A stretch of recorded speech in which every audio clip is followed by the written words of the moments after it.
তার ডান হাতটি চিরদিনের জন্য অচল, সবসময় তা এঁটে থাকে বুকের কাছে। সেই ৮০ দশকে বোমা হামলার শিকার হয়েছিলেন। এখন মৃত্যুকে হাতের মুঠোয় নিয়ে সামলাচ্ছেন প্রতিরোধের শেষ দুর্গ। তিনি আয়াতুল্লাহ আলী খামেনি। ৮০ ঊর্ধ্ব এই বৃদ্ধ যেন আজও সিংহের মতো ইসলামী বিপ্লবের অতন্দ্র প্রহরী। তার প্রত্যেকটি কথাই জনসমুদ্রে প্রতিধ্বনিত হয়ে কাঁপন ধরায় শত্রুর বুকে।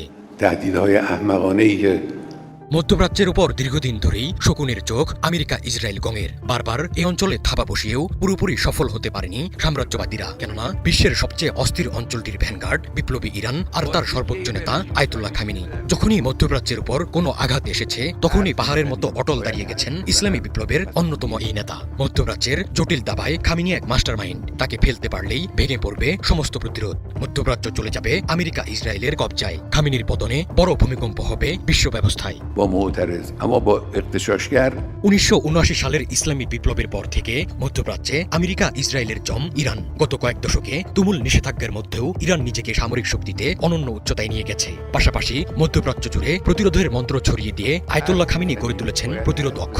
লেবানন, ইয়েমেন আর ফিলিস্তিনে শক্তিশালী করেছেন প্রতিরোধ বাহিনীকে। ইরাক, সিরিয়াতেও রয়েছে ইরান সমর্থিত মিলিশিয়া। খামেনি এই প্রতিরোধ যোদ্ধাদের শুধু অস্ত্র বা টাকা দিয়ে সহায়তা করেননি, দিয়েছেন এক আদর্শিক ভিত্তি। এই নেটওয়ার্কই মূলত ইসরায়েল আমেরিকার আধিপত্যের পথে অন্যতম বড় বাধা।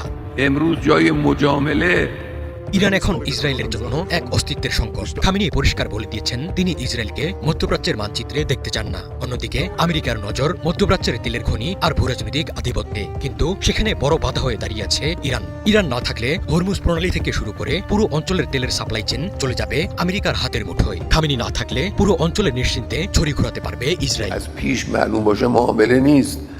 কোনোভাবে খামেনির পতন ঘটলে বিশ্ব ব্যবস্থা আরেকবার ওলটপালট হয়ে যাবে। মধ্যপ্রাচ্যে আর কোনো বড় শক্তি থাকবে না যা আমেরিকাকে সরাসরি চ্যালেঞ্জ করতে পারে।